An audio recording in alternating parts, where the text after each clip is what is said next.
Today's learning goal is I can solve and graph one-step inequalities.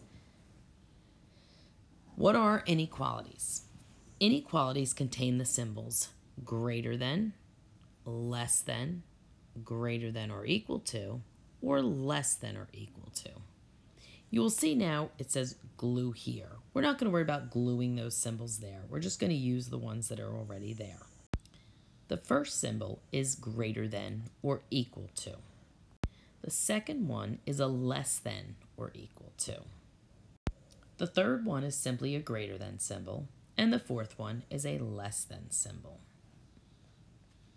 The next thing, it says to glue here. Again, we're not going to worry about gluing, but we are going to include a very important thing that we need to remember when solving one-step inequalities.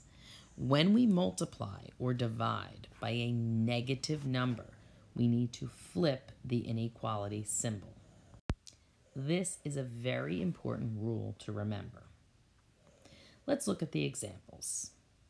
X minus 8 is greater than or equal to negative 10. To get the x by itself, we're going to add 8 to both sides. We're going to add 8 to the left side and add 8 to the right side. Remember, the inequality symbol is just like an equal sign. We cross out the 8's on the left. X is now by itself. We write our symbol. A negative 10 combined with a positive 8 is negative 2. Then we're going to graph this. X is greater than or equal to negative 2. Because there's an equal sign underneath the greater than sign, we're going to put a closed circle on negative 2. It's getting a closed circle. And x is greater than, so we're going to color to the right on the number line. So x can be negative 2 or any number greater than that, and it'll make the inequality true. Next, we're going to look at number 2. In order to get the x by itself, we're going to divide by negative 8. And we're going to divide by negative 8. The negative 8's on the left cancel out. X comes down. Because I just divided by a negative 8, I need to flip the inequality symbol. And then 24 divided by negative 8 is negative 3. Now this is just a greater than symbol now. So this is going to have an open circle on negative 3. Remember, negative 3 is in between negative 2 and negative 4. X is again greater than, so I'm going to shade my number line to the right.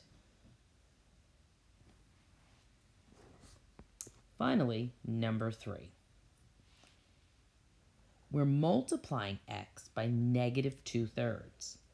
The way to undo multiplying by a negative 2/3, which is a fraction, is to multiply by the reciprocal. Do not forget, we don't divide fractions. We multiply by the reciprocal. So I'm going to multiply both sides by negative 3 over 2. I'm going to multiply this side by negative 3 over 2. That gets rid of my fraction on the left. The x comes down. Because I just multiplied by a negative, I have to flip the inequality symbol. Again, remember, to multiply a whole number by a fraction, you could put 4 over 1, or you can just think to yourself, 4 divided by 2 is 2, times 3 is 6. And it's negative because a positive divided by a negative is a negative. Then let's look at the number line. This is just a less than symbol, so it gets an open circle on negative 6. And it says x is less than. Less than we color to the left. Less than left. And that's it. Again, to remember how to color, when it's a greater than or equal to, it'll get a closed circle. I'm going to put these up top. When it's a less than or equal to, again, it will get a closed circle. If it's just a greater than, it'll get an open circle. And less than will also get an open circle. And when we shade our number line, greater than always goes to the right, less than always goes to the left. Now you're going to try the your turn problems on the next page, and we'll go over those in class tomorrow. Good luck.